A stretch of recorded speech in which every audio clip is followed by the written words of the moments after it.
Okay, good day mga Airsoft, good day mga kabigman. Mga Airsoft touchdown, nandito po tayo sa lugar ng Olongapo. Okay, kasama natin yung negosyante natin kay Airsoft na nag-request ng ating pagbisita rito sa Olongapo. Hindi naman natin first time dito, actually madalas din naman tayo sa lugar ng Bataan. Tapos meron mga pasulpot-sulpot na client na customer sa Olongapo. Okay, negosyante yung bossing natin. So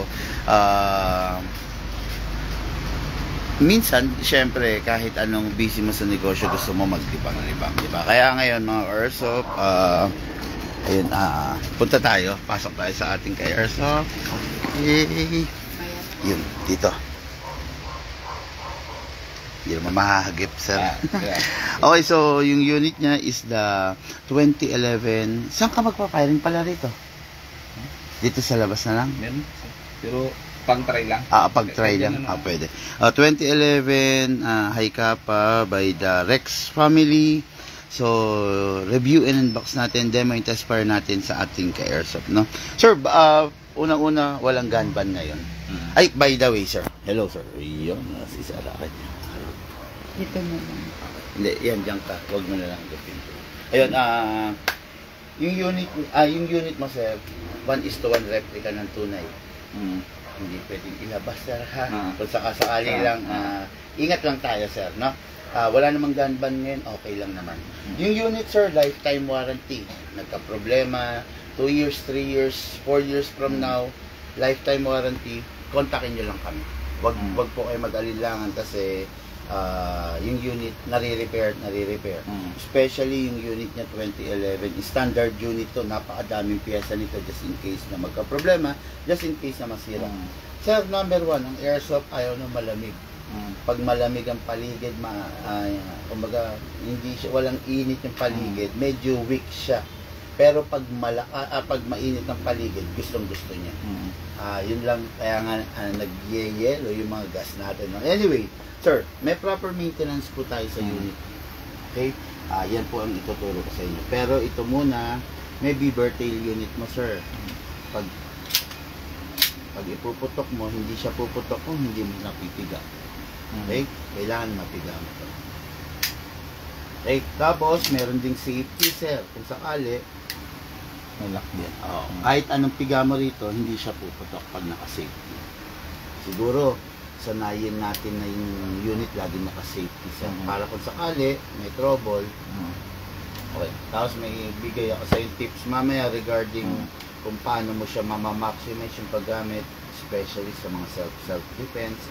Although hindi ito ginawa to defend yourself, pero kung ito yung meron ka nung time na yon, gamitin mo. Number 1, sir, release the magazine. Okay? Tapos, ito po yung maintenance na tinatawag. Silicone oil, wag pong gagamit ng mga WD-40, sir. So, press the valve, pindutin mo yung valve para mag-open, saka mo siya spray. Okay? Konti lang naman, sir. Then, dito rin sa ilalim. Tapos, sir, okay na po yun. Then, sa unit, kasan nyo po, ilock nyo ito manually. Okay? Sprayan nyo po dito. Okay? Then, dito rin, sir. Ito. Tapos yan, release. Back nyo muna to. Then, atake nyo po.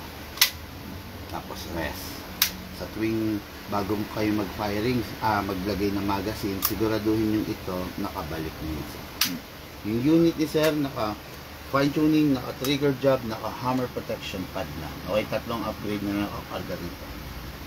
Ayan, ito po yung gas. Yung unit nyo upgraded kaya matipid sa gas. 1 canister is equivalent to 50 magazine. Pag hindi po siya naka-upgrade, mga 20 lang po. Okay? Buksan natin ito, sir. Then, pag maglalagay po ng gas, huwag pong pahiga or patayo. Kailangan po patao. Then, press down. 1, 2. Ano yung gas? Walang laman. Nag-yellow. Ayaw pumasok. Wala, nag-yellow. Pero sige, kahit pa paano meron naman to. Okay, tapos sir, ito, ang tawag dito sir, speed loader. Pwedeng meron ka nito, optional to. Pwedeng meron ka, pwedeng wala. Pero mas maganda kung meron dahil mas madali ka makakapag-load. atakin mo lang ito pababa. Ipag sir ha, iwasan mong mabitawan. Atak pababa para safety, lagay mo yung right thumb mo rito hanggang dulo. Tapos, huwag mong bibitawan, dito mo isushoot yung bala sa part na maluwang.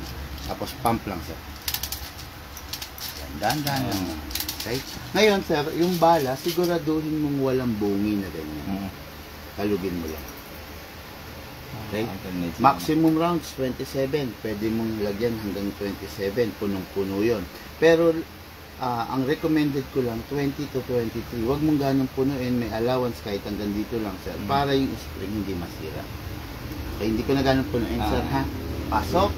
Natin sa unit. Kasa. Hatak. Bitaw. Okay, dito pa. Sir, bigay ko yung unit sa'yo na kasi unsafe mo na lang pag pupunukan. Kaliwete ka na, sir. Kanan. Tara, dito Saan tayo? Wala ka ba mga karton-karton? Ay. Sala ko may karton ka. Wala na. Wala na. Sige. Okay na, sir. Ay, kahit sa basahan na part, diyan mo na lang patamain, sir. Nakakasa na tayo, no? Yes, sir. Saan yung safety pin ko ito? Baba mo lang. Go. Firing. One shot natin, no? Yes, sir. Hindi siya kalakas. Ato, saglit lang po. Dali. Okay. Firing.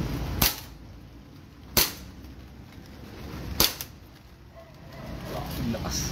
Grabe, lakas, sir. Nakagulog. Kaya masosolve ka talaga dyan, sir. Hindi ko na-expect yung lakas niya. Lakas.